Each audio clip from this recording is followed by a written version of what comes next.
ඔන්න අද අරන් ඇවිල්ලා තියෙන්නේ වෙනස්ම concept එකක් තියෙන ජ්‍යාමිතිය ප්‍රශ්නයක්. හරි අපි යන් ගානට. මෙන්න මේ ගානේ කියනවා අපිට ඒගොල්ලෝ සර්ව සම වෙච්ච අර්ධ වෘත්ත තුනක් දීලා තියෙනවා. අපි ඉස්සෙල්ලම ඔන්න ඔය අර්ධ වෘත්ත තුන හඳුනා ගැනීම. හරි එකක් තමයි මෙන්න මේ ARQB කියන මෙන්න මේක එක අර්ධ වෘත්තයක්. ඊට පස්සේ BPRC කියන මෙන්න මේක තවත් අර්ධ වෘත්තයක් වෙනවා. APQC කියලා මෙන්න මේ පැත්තට තියෙන එක තවත් අර්ධ වෘත්තයක් වෙනවා. අපිට ඒ අර්ධ වෘත්ත තුන දීලා තියෙනවා. ඒ අර්ධ වෘත්ත තුනම සර්ව සම වෙනවලු. ඔය අර්ධ වෘත්ත තුනම සර්ව සම වෙනවලු. සර්ව සම වෙනවයි කියලා කියන්නේ මේවා තියෙන හැම අංගයක්ම සමානයි, හැම අංගයක්ම එක වගේ කියලා තමයි කියන්නේ. ඉතින් උදාහරණයක් විදිහට කිව්වොත් මේවා තියෙන ආරය විස්කම්භය වගේ හැම එකක්ම සමාන වෙනවා. එකකට එකක් සමාන වෙනවා. හරි. අපෙන් ප්‍රශ්නේ අහන්නේ ඒගොල්ලෝ මෙන්න මෙතන තියෙන තීටා කෝණය අගේ කීයද කියලා. තීටා කෝණය අගේ කීයද කියලා. හරි. මම මේ ගාන හදන්න කලින් ඉස්සල්ලාම කරගන්න මෙන්න මෙහෙම වැඩක්. දැන් අර්ධ වෘත්තයක් කියලා කියන්නේ මෙන්න මේ වගේ එකක් නේ. ඇත්තටම අර්ධ වෘත්තයක් කියන එකක් වෙන් වෙන්නේ විස්කම්භයකින් නේද? අර්ධ වෘත්තයක් කියන එකක් වෙන් වෙන්නේ විස්කම්භයකින්. එතකොට මෙන්න මේ ARQB කියන අර්ධ වෘත්තයේ විස්කම්භය වෙන්නේ A සහ B ආකරණ රේඛාව නේද?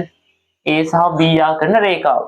ඊට පස්සේ මෙන්න මේ පැත්තේ තියෙනවා BPRC කියන අර්ධ වෘත්තයේ විස්කම්භය වෙන්නේ B සහ C ආකරණ රේඛාව නේද? B සහ C ආකරණ රේඛාව. ඊට පස්සේ APQC කියන මෙන්න මේ අර්ධ වෘත්තයේ විස්කම්භය වෙන්නේ කවුද? A සහ C ආකරණ රේඛාව. හරි.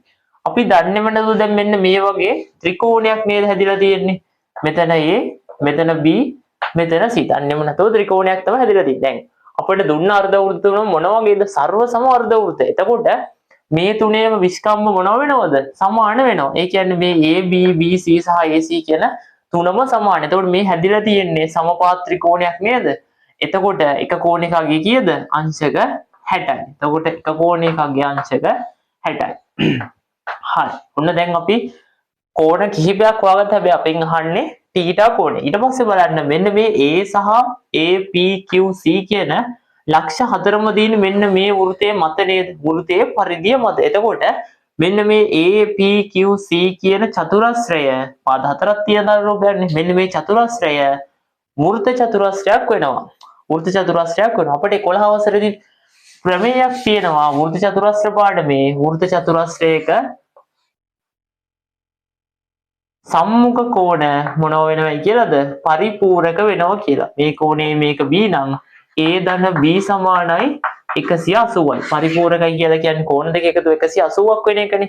එතකොට මෙන්න මේ තියෙන්නේ වෘත්ත චතුරස්‍රයක්. මෙන්න මේ වෘත්ත චතුරස්‍රයට මේ කෝණෙයි සම්මුඛ කෝණ වෙනවා. ඉතින් මේ කෝණ දෙක එකතුව කීයක් වෙනවද? අපි බලමු. එතකොට තීටා ධන අංශක 60 සමානයි අංශක 180යි. මේ 60 එහා පැත්තට ගියාම ඊට සමානයි උත්තරේ එනවා 180ෙන් අඩු වෙනවා 60ක්.